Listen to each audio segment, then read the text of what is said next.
जिस civil service परीक्षा में चौथे पायदान पर आए थे सुभाष चंद्र बोस, जानिए किसने किया था टॉप।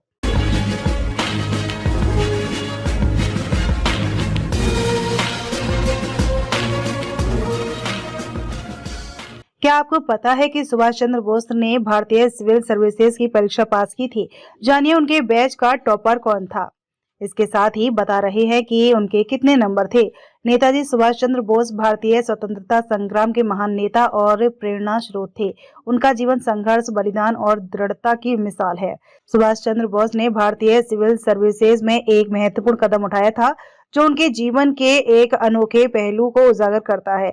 वो भारतीय सिविल सर्विसेज के 1919 की परीक्षा में चौथे स्थान पर आए थे।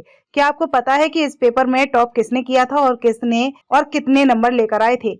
इंग्लैंड में की थी सिविल सर्विसेज की तैयारी। रिपोर्ट्स के अनुसार सुभाष चंद्र बोस ने भारतीय सिविल सर्विसेज की परीक्षा में 1919 में भाग लिया। उस समय ब्रिटिश शासन के तहत यह परीक्षा भारतीयों के लिए एक बड़ी चुनौती थी और इसे पास करना उन दिनों में बहुत कम लोगों के लिए संभव था। सुभाष चंद्र बोस ने अपनी शिक्षा को पूरी तरह से गंभीरता से लिया और उन्होंने सिविल सर्विसेज परीक्षा की तैयारी के लिए इंग्लैंड का रुख किया। सिविल सर्विसेज की परीक्षा और परिणाम। सुभाष चंद्र बोस ने इंग्लैंड में कैम्ब्रिज विश्वविद्यालय से अपनी शिक्षा प्राप्त की थी। उन्होंने भारतीय सिविल सर्विस की परीक्षा में सफलता प्राप्त करने के लिए बहुत मेहनत की थी। 1919 में सुभाष चंद्र बोस ने इस परीक्षा में सम्मिलित होने का निर्णय लिया और सफलतापूर्वक पास किया। उन्हें इस परीक्षा में चौथे स्थान पर सफलता प्राप्त हुई थी, जो उस समय के एक बड़ी उपलब्धि मानी जाती है।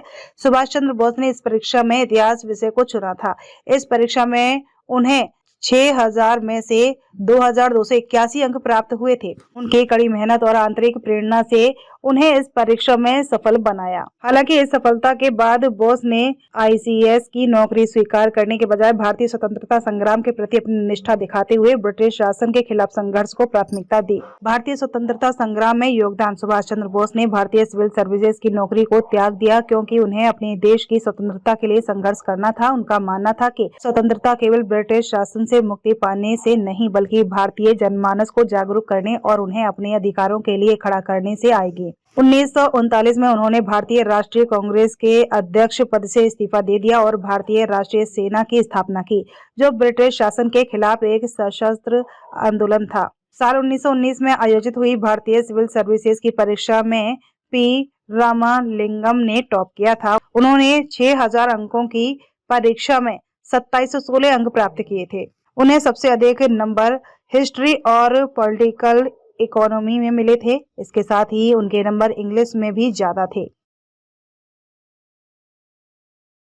यदि आपको हमारी खबरें पसंद आती हैं तो लाइक तथा कमेंट जरूर करें और यदि आप चैनल पर नए हैं तो सब्सक्राइब भी करें।